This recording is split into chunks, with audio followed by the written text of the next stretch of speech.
नमस्कार। आजादी के इस अमृत काल में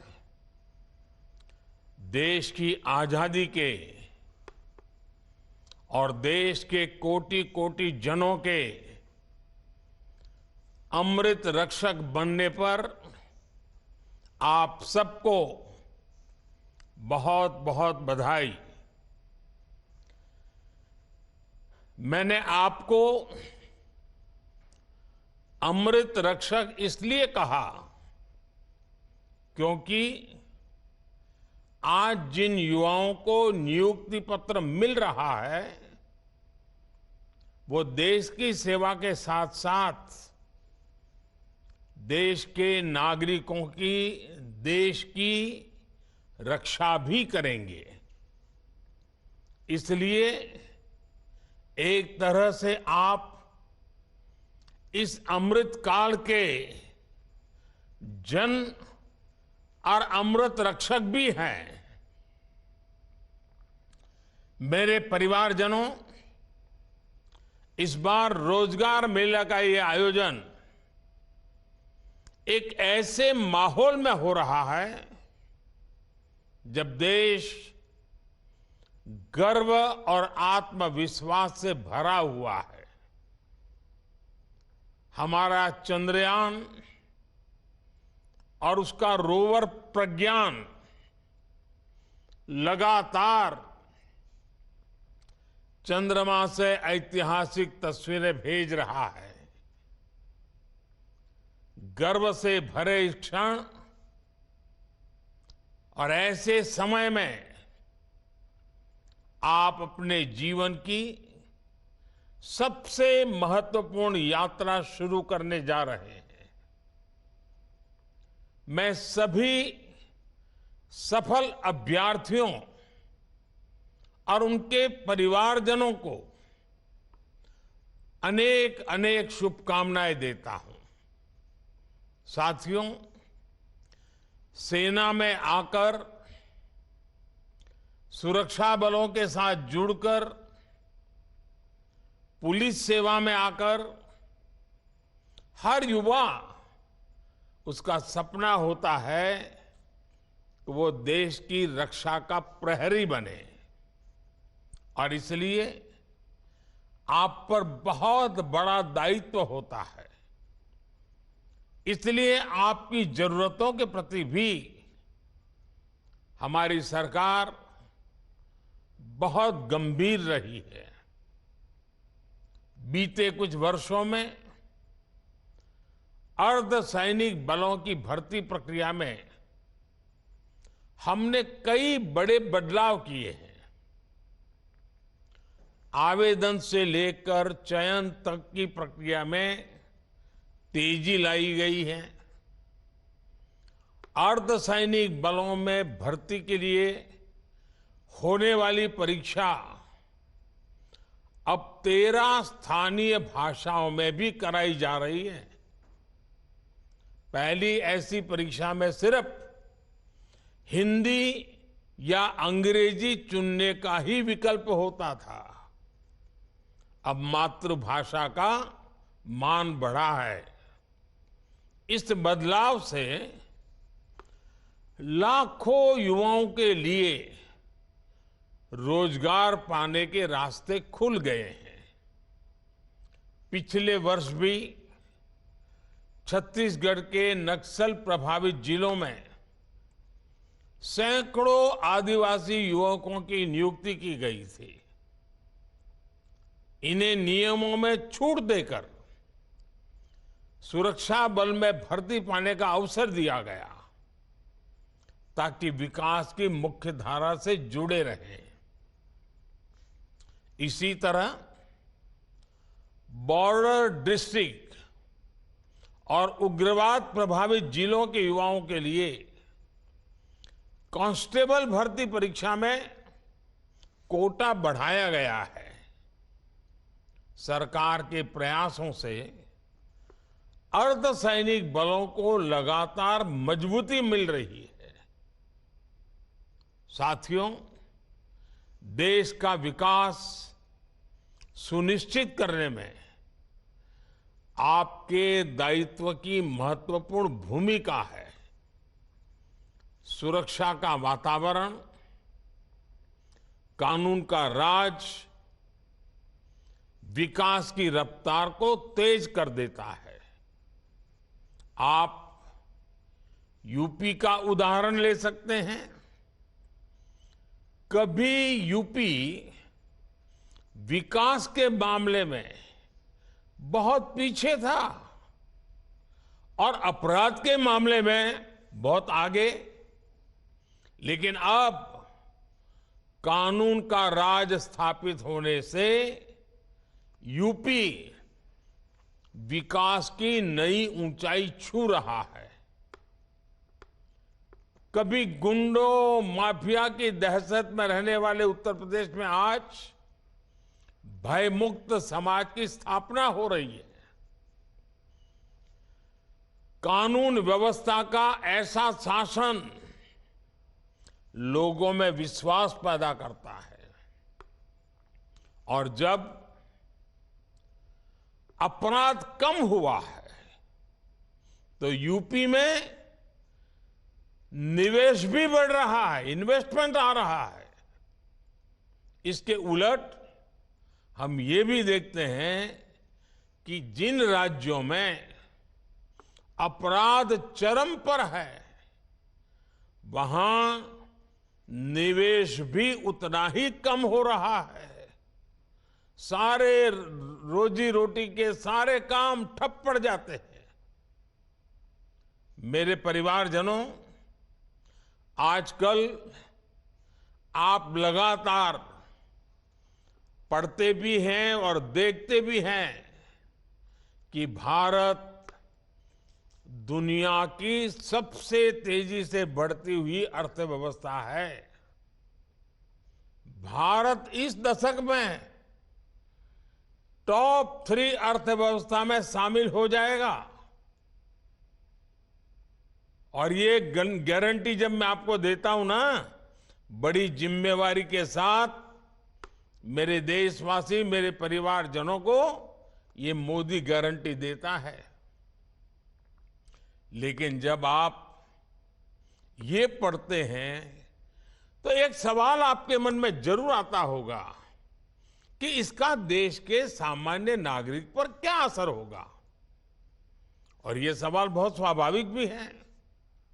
साथियों, किसी भी अर्थव्यवस्था को आगे बढ़ने के लिए ये जरूरी है कि देश के हर सेक्टर का विकास हो। फूड सेक्टर से लेकर के फार्मा तक, स्पेस से लेकर के स्टार्टअप तक, जब हर सेक्टर आगे बढ़ेगा तो अर्थव्यवस्था भी आगे बढ़ेगी। आप फार्मा इंडस्ट्री का उदाहरण ले लीजिए।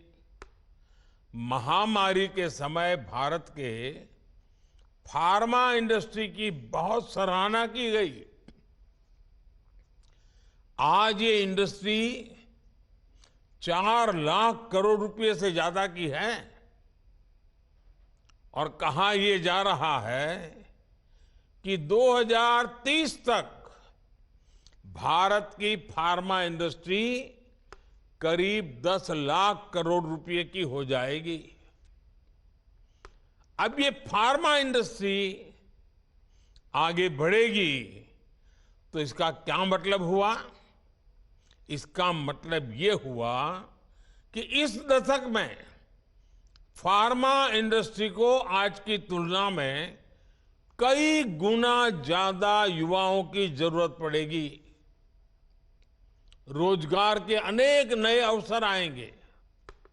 साथियों, आज देश में ऑटोमोबाइल और ऑटो कंपोनेंट्स, इस इंडस्ट्री में भी बहुत तेजी से बढ़त देखने को मिल रही है। फिलहाल ये दोनों इंडस्ट्री 12 लाख करोड़ रुपए से ज्यादा की है। आने वाले वर्षों में इसके और बढ़ने की उम्मीद है। इस ग्रोथ को संभालने के लिए ऑटोमोबाइल इंडस्ट्री को भी बहुत सारे संख्या में नए युवकों की जरूरत होगी, नए लोगों की जरूरत पड़ेगी, रोजगार के अनगिनत अवसर बनेंगे। आपने देखा होगा कि इन दिनों फूड प्रोसेसिंग इंडस्ट्री के महत्व की भी काफी चर्चा होती है। भारत का फूड प्रोसेसिंग मार्केट पिछले साल करीब करीब 26 लाख करोड़ रुपए का था। अब अगले 3-3.5 साल में ये सेक्टर करीब 35 लाख करोड़ रुपए का हो जाएगा। यानी जितना विस्तार होगा उतने अधिक युवकों की जरूरत पड़ेगी, उतने नए रोजगार के मौके खुल जाएंगे। साथियों, भारत में आज इंफ्रास्ट्रक्चर का तेजी से विकास हो रहा है। पिछले 9 साल में केंद्र सरकार ने 30 लाख करोड़ रुपए से ज्यादा इंफ्रास्ट्रक्चर पर खर्च किए हैं। इससे देश भर में कनेक्टिविटी का विस्तार तो हो ही रहा है। इसने पर्यटन और हॉस्पिटैलिटी सेक्टर में नई संभावनाओं को जन्म दिया है और नई संभावनाओं का सीधा मतलब है कि ज्यादा से ज्यादा रोजगार के मौके बनते जा रहे हैं। साथियों, 2030 तक हमारी अर्थव्यवस्था में टूरिज्म सेक्टर का योगदान 20 लाख करोड़ रुपए से भी ज्यादा होने का अनुमान है। माना जा रहा है कि अकेले इस इंडस्ट्री से 13 से 14 करोड़ लोगों को नए रोजगार की संभावना बढ़ने वाली है। इन सारे उदाहरणों से आप समझ कर सकते हैं कि भारत का विकास सिर्फ नंबर की रेस नहीं है। इस विकास का भारत के हर नागरिक के जीवन पर प्रभाव पड़ेगा। इसका मतलब है कि बड़ी संख्या में रोजगार के अवसर तैयार हो रहे हैं और इससे आय में बढ़ोतरी और क्वालिटी ऑफ लाइफ सुनिश्चित हो रही है। हम परिवार में भी देखते हैं ना, अगर हम किसान हैं, अच्छी फसल हुई, ज्यादा फसल हुई, अच्छे दाम मिले तो घर के अंदर कैसे रौनक आ जाती है। कपड़े नए आते हैं, बाहर जाने का मन करता है, नई चीजें खरीदने का मन करता है। घर की अगर आय बढ़ी तो घर के लोगों के जीवन में भी बदलाव आता है। जैसे परिवार में है ना, देश में भी वैसा ही है। जैसे देश की आय बढ़ती है, देश की ताकत बढ़ती है, देश में संपत्ति बढ़ती है, तो देश के नागरिकों का जीवन संपन्न बनना शुरू हो जाता है। साथियों, पिछले 9 वर्षों के हमारे प्रयासों से परिवर्तन का एक और नया दौर दिखने लगा है। पिछले साल भारत ने रिकॉर्ड एक्सपोर्ट किया। ये संकेत है कि दुनिया भर के बाजारों में भारतीय सामानों की डिमांड लगातार बढ़ रही है। इसका मतलब है कि हमारा प्रोडक्शन भी बढ़ा है और प्रोडक्शन के लिए जो नए नौजवान लगे उसके कारण रोजगार भी बढ़ा है और स्वाभाविक है इसके कारण परिवार की आय भी बढ़ रही है। आज भारत दुनिया का दूसरा सबसे बड़ा मोबाइल फोन निर्माता देश है। देश में मोबाइल फोन की डिमांड भी लगातार बढ़ रही है। सरकार के प्रयासों ने मोबाइल मैन्युफैक्चरिंग को भी कई गुना बढ़ा दिया है। अब देश मोबाइल से आगे बढ़कर दूसरे इलेक्ट्रॉनिक गैजेट्स पर भी फोकस कर रहा है। आईटी हार्डवेयर प्रोडक्शन के लिए क्षेत्र में हम वैसी ही सफलता दोहराने वाले हैं जैसी मोबाइल के क्षेत्र में हासिल की है। वो दिन दूर नहीं होगा जब मोबाइल की तरह ही भारत में बने एक से बढ़कर एक लैपटॉप, टैबलेट और पर्सनल कंप्यूटर दुनिया में हमारी शान बढ़ाएंगे।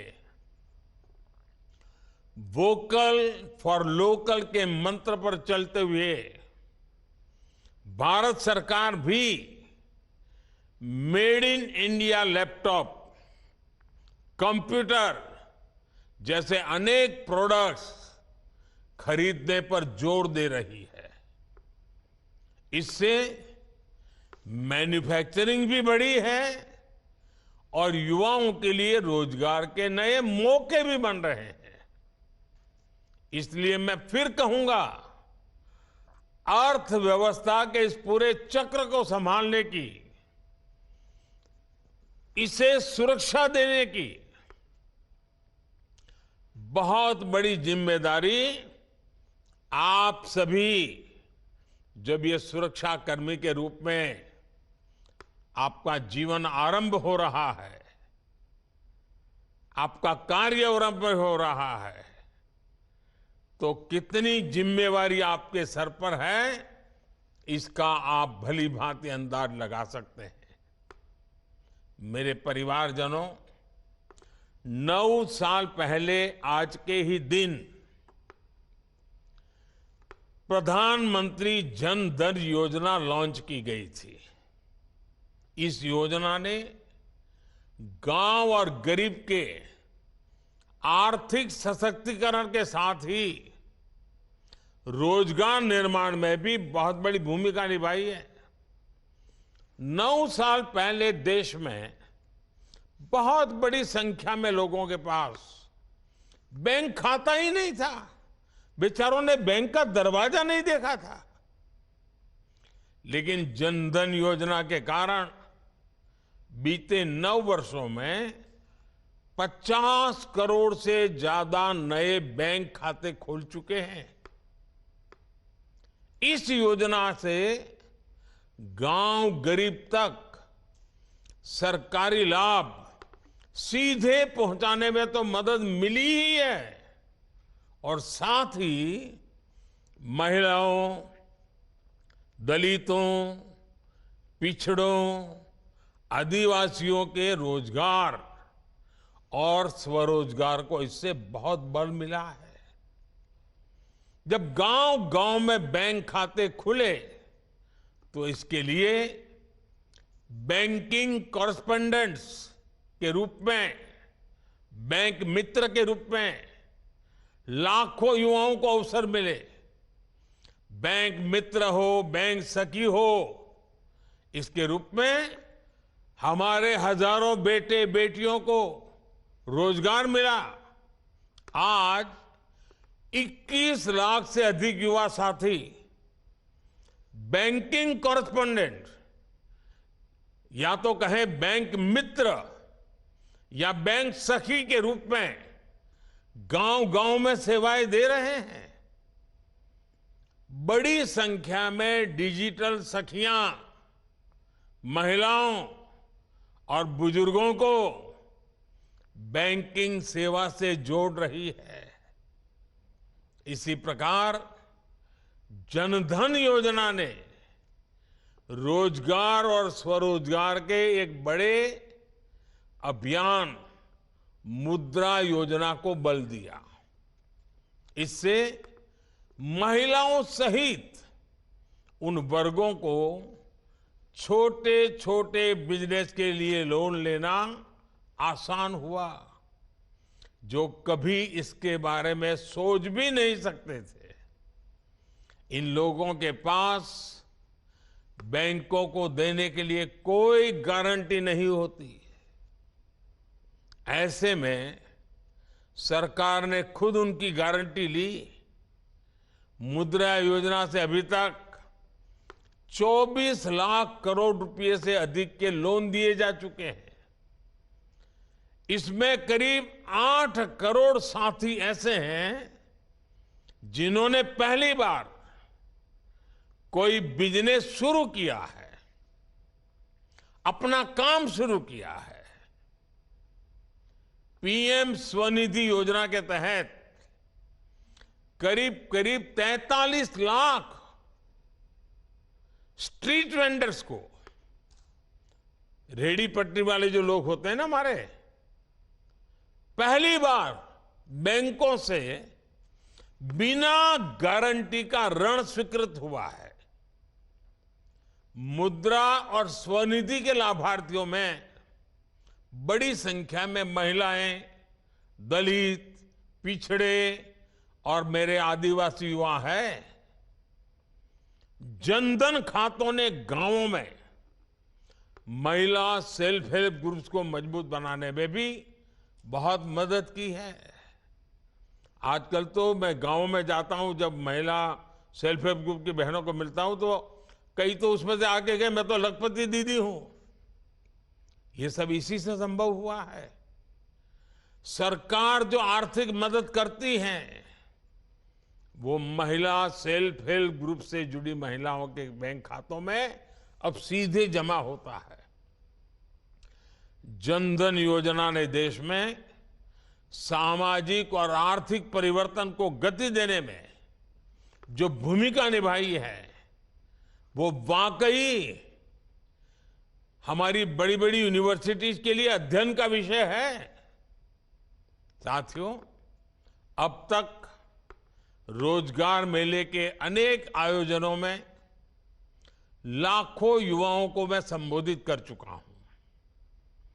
उन युवाओं को पब्लिक सर्विस या अन्य क्षेत्रों में रोजगार मिला है।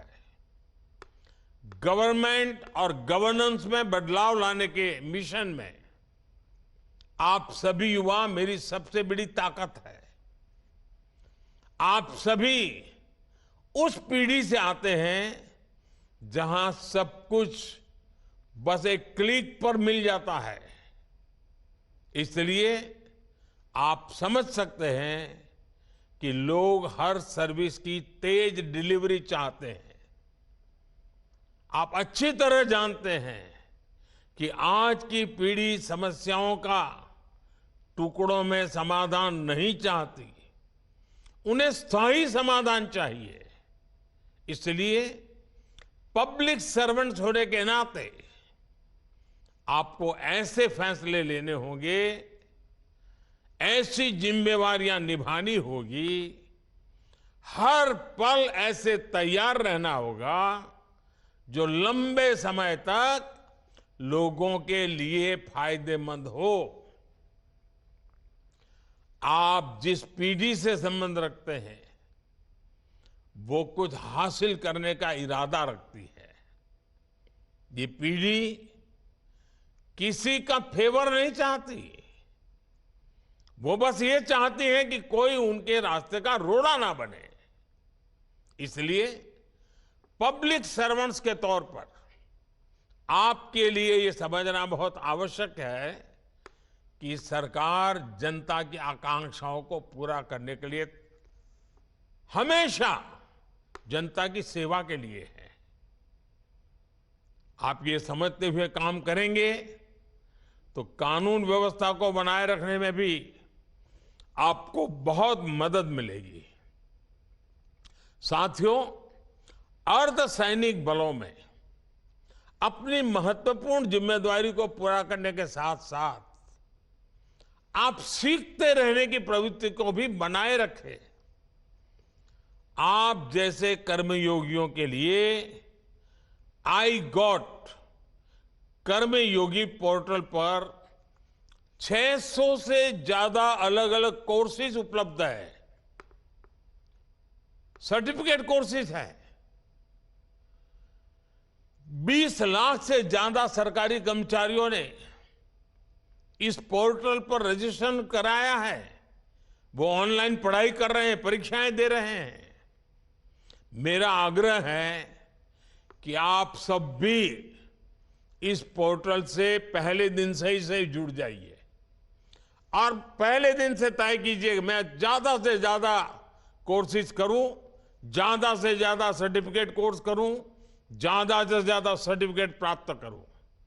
और आप देखिए, जो सीखेंगे, जानेंगे, समझेंगे, वो सिर्फ एग्जाम के लिए नहीं है, आपके जीवन में उत्तम से उत्तम ड्यूटी करने के लिए है।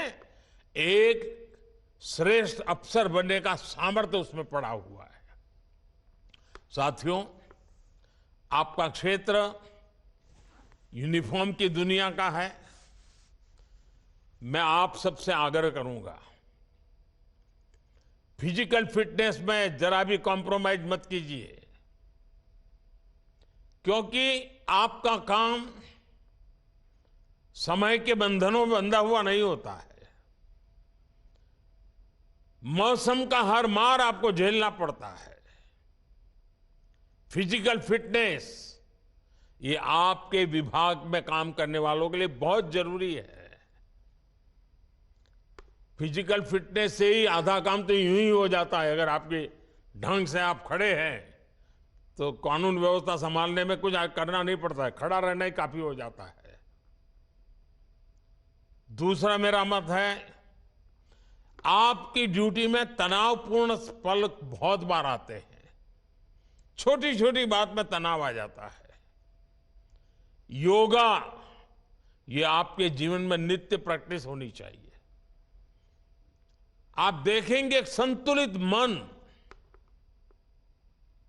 आपके कार्य के लिए बहुत बड़ी ताकत देगा। योगा ये सिर्फ फिजिकल एक्सरसाइज नहीं है। स्वस्थ मन के लिए, संतुलित मन के लिए और आप जैसे लोगों की ड्यूटी में तनाव से मुक्त रहने के लिए